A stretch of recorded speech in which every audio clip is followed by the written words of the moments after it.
Zebra प्राण्याची संपूर्ण माहिती zebra animal information in Marathi. Zebra animal information in Marathi. Zebra हा आफ्रिकेतील एक प्राणी आहे जो जंगली भागात आढळून येतो. झेब्राच्या सध्या 3 प्रजाती जिवंत आहेत, त्या म्हणजे ग्रेव्हिज झेब्रा, मैदानी झेब्रा आणि माउंटन झेब्रा अशा 3 प्रजाती अस्तित्वात आहेत. झेब्रा हे घोडे आणि गाढव यांच्याबरोबर इक्वस वंशातील आहे असे मानले जाते. झेब्रा हे सपाट मैदानी प्रदेशावर जास्त प्रमाणात आढळून येतात. मैदानी झेब्राचा एक प्रकार 19व्या शतकात नामशेष होण्याच्या मार्गावर होता. तरीसुद्धा झेब्रा असंख्य भागात आढळतात. झेब्राच्या काही प्रजाती जसे गाढव, जंगली गाढवे भारतात सुद्धा आढळतात. झेब्रा प्राण्याची संपूर्ण माहिती zebra animal information in Marathi. Zebra कुठे राहतो? झेब्रा हा आफ्रिकन प्राणी आहे जो थंड आणि मोकळ्या वातावरणात राहणे पसंत करतात आणि हवामान आणि वातावरणानुसार पलायन करत राहतात. हे प्राणी प्रामुख्याने पूर्व आणि दक्षिण आफ्रिकेत राहतात आणि ते सवाना, गवताळ प्रदेश, जंगल, झुडूप आणि डोंगराळ प्रदेश यासारख्या विविध अधिवासांमध्ये राहतात. झेब्राच्या वंशातील काही प्राणी जसे गाढव, जंगली गाढव हे सुद्धा याच भागात राहतात. झेब्रा कसा दिसतो? झेब्रा प्राणी हे त्यांच्या अंगावरील काळ्या पांढऱ्या स्ट्रीपिंग पॅटर्नद्वारे सहज ओळखले जातात. त्यांचा रंग कोट काळ्या पट्ट्यांसह पांढरा दिसतो. जसे की पट्टी नसलेली असताना पोट आणि पायद्वारे झेब्रा ओळखला जाऊ शकतो, परंतु खालची त्वचा काळी असते. झेब्राचे पिल्ले तपकिरी आणि पांढऱ्या आवरणासह जन्माला येतात आणि वयानुसार तपकिरी गडद होतात. पाय, कान आणि शेपटीवरचे पट्टे वेगळे आणि आडवे असतात. मैदानी झेब्राची शरीराची लांबी 85 ते 97 इंच असते, तर 19 ते 22 इंच एवढे लांब शेपूट असते. खांद्याची उंची 43 ते 57 इंच पर्यंत असते. आणि झेब्राचे वजन हे साधारण 175 ते 300 किलो एवढे असते. माउंटन झेब्रा हा मैदानी झेब्रापेक्षा लहान असतो आणि वजनाने सुद्धा कमी असतो व ग्रेव्हिजचा झेब्रा हा मैदानी झेब्रापेक्षा वजन आणि इतर शारीरिक तुलनेत अधिक जास्त असतो. त्याचे वजन हे 400 किलो पर्यंत असते. झेब्रा काय खातो? झेब्रा हे प्रामुख्याने चरणारे प्राणी असतात आणि ते खालच्या दर्जाच्या वनस्पतींवर जगू शकतात. त्यांची शिकार प्रामुख्याने सिंह व इतर प्राणी करतात आणि धमकावल्यावर ते पळून जातात. स्वतःचा बचाव करण्यासाठी झेब्रा चावतात आणि लाथ मारतात. झेब्रा प्रजाती सामाजिक वर्तनात भिन्न आहेत.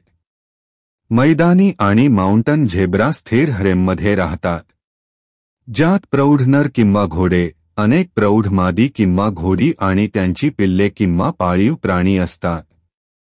झेब्राचा आहार मुख्यतः गवत आणि शेंडे असतो, परंतु ते कधीकधी झाडाची साल, पाने, कळ्या, फळे आणि मुळे खातात. रुमिनंट्सच्या तुलनेत झेब्राची पचनसंस्था सोपी आणि कमी कार्यक्षम असते. तरीसुद्धा ते कमी दर्जाच्या वनस्पतींवर टिकून राहू शकतात. वनस्पतींच्या उपलब्धतेनुसार झेब्रा त्यांचा 70 वेळ आहार घेण्यात घालवू शकतात. मैदानी झेब्रा हा एक पायनियर चरणारा प्राणी आहे जो वरच्या, कमी पौष्टिक गवताची छत खाली करतो आणि अधिक विशिष्ट चरांसाठी मार्ग तयार करतो, जे खाली लहान आणि अधिक पौष्टिक गवतांवर अवलंबून असतात. झेब्रा हा तासी 50 किलोमीटर वेगाने धावू शकतो. झेब्राची जीवन पद्धती. झेब्रा हे प्राणी एका समूहात राहणे पसंत करतात, ज्यामध्ये अनेक नर आणि मादी, ज्यामुळे ते अनेक संततीला जन्म देतात. झेब्राचे पिल्लू हे 2 तासात धावायला सुरुवात करते. जंगलात आणि मैदानी प्रदेशात राहणारे झेब्रा हे आपल्या पिल्लांना स्वसंरक्षण आणि स्वतःचा बचाव कसा करायचा याचे प्रशिक्षण देत असतात. या प्राण्यांना थोडा धोका वाटला तर अतिशय वेगाने धावू लागतात. झेब्रा हे प्राणी थंड वातावरण राहणे पसंत करतात, त्यामुळे ते पलायन करत राहतात. भारतीय संस्कृतीत झेब्राचे महत्त्व. भारतीय संस्कृतीत झेब्रा प्राण्याचे काही महत्त्व नाही, परंतु आफ्रिका देशात शोना लोकांसाठी झेब्रा हा एक टोटेम प्राणी आहे आणि एका कवितेत इंद्रधनुषी आणि चकाकणारा प्राणी म्हणून झेब्राचा गौरव केला आहे. त्याचे पट्टे नर आणि मादीच्या मिलनाचे प्रतीक आहेत आणि ग्रेट झिम्बाब्वेच्या उद्ध्वस्त झालेल्या शहरात झेब्रा पट्टे सजवतात, ज्याला डोंबा मानले जाते. ही शाळा मुलींना प्रौढत्वासाठी तयार करते. मैदानी झेब्रा हा बोत्सवानाचा राष्ट्रीय प्राणी आहे. भारतात झेब्राची प्रजाती म्हणजे गाढव आहे, जे भारतात मोठ्या प्रमाणात आढळून येतात. झेब्रा प्राण्याचे महत्त्व. झेब्रा प्राणी हा निसर्गातील एक महत्त्वाचा भाग आहे, कारण या प्राण्यावर इतर भरपूर प्राणी अवलंबून आहेत. आफ्रिका देशात आढळून येणारे हे प्राणी मोठ्या प्रमाणात शिकार बनतात, ज्यामुळे जंगली प्राण्याचे जीवन धोक्यात येत नाही. झेब्राची शिकार प्रामुख्याने सिंह, बिबट्या, चित्ता, ठिपकेदार हायना, तपकिरी हायना आणि जंगली कुत्रे करतात व उरलेली शिकार पक्षी खातात. झेब्रा जेव्हा पाण्यातून नदी पार करतात तेव्हा नाईल मगरमगरी पाण्याजवळ व पाण्यात आल्यावर झेब्राची शिकार करतात. झेब्राचे प्रकार. झेब्राचे विविध प्रजाती नामशेष झाल्या आहेत. सध्या पूर्ण जगात झेब्राच्या फक्त 3 प्रजाती जिवंत आहेत. त्या म्हणजे मैदानी झेब्रा, ग्रेव्हीज झेब्रा आणि माउंटन झेब्रा हे प्रकार आहेत. मैदानी झेब्रा. मैदानी झेब्रा हा पूर्व आणि दक्षिण आफ्रिकेच्या बऱ्याच भागात समृद्ध गवताळ प्रदेशात आढळतो. मैदानी झेब्रामध्ये पट्टे रुंद आणि मोठ्या अंतरावर असतात. काही उपप्रजातींमध्ये मुख्य पट्ट्यांमध्ये हलके सावली पट्टे असतात. मैदानी झेब्राच्या उत्तरेकडील उपप्रजाती दक्षिणेकडील जातींपेक्षा अधिक पूर्णपणे पट्टेदार असतात. ग्रेव्हीचा झेब्रा. ग्रेव्हीचा झेब्रा जो केनियामधील रखरखीत, विरळ वृक्षाच्छादित भागात आणि इथिओपियामधील काही लहान भागात राहतात. ग्रेव्हीच्या झेब्राचे पट्टे 3 प्रजातींपैकी सर्वात अरुंद आणि सर्वात जवळच्या अंतरावर आहेत. त्याचे पोट पांढरे आहे.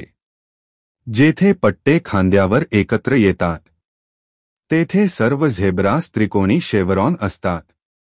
ग्रेव्हीचा झेब्रा ही एकमेव प्रजाती आहे ज्याच्या दुसऱ्या शेवरॉनवर पट्टे एकत्र होतात. Mountain zebra. माउंटन झेब्रा जो नामिबियातील कोरड्या उंचावरील मैदानी प्रदेशात आणि पश्चिम, दक्षिण आफ्रिकेतील काही विखुरलेल्या भागात राहतो. माउंटन झेब्राला मैदानी झेब्रापेक्षा लहान पट्टे असतात. त्याचे पट्टे त्याच्या डोक्यावर आणि खांद्यावर जवळून अंतरावर आहेत, परंतु त्याच्या कुबड्यांवर बरेच अंतर आहे. माउंटन झेब्राच्या ढिगायावर पट्ट्यांचा एक विचित्र ग्रिडसारखा नमुना देखील असतो. झेब्राची संख्या कमी होण्यामागची कारणे. झेब्राची संख्या कमी होण्यामागची भरपूर कारणे आहेत. यामध्ये प्रामुख्याने जंगलतोड, अवैध शिकार, प्राण्याचे भक्षक यामुळे झेब्राच्या अनेक प्रजाती नामशेष झाल्या आहेत. जंगलतोड झाल्यामुळे जंगलात पाणी आणि हिरवे गवत राहत नाही, त्यामुळे झेब्रावर उपासमारीची वेळ येते. झेब्राच्या प्रजातीचे रक्षण करण्यासाठी आफ्रिकन देशात अनेक नॅशनल पार्क उभे करण्यात आले आहे. माउंटन झेब्रा राष्ट्रीय उद्यान हे आफ्रिकेतील सर्वात मोठे उद्यान आहे. यामध्ये अनेक प्रजातीचे झेब्राचे रक्षण केले जाते. नाहीतर काही वर्षाने संपूर्ण झेब्रा प्रजाती नष्ट होऊन जातील आणि झेब्रा प्राणी हा केवळ फोटोमध्ये पाहायला मिळेल.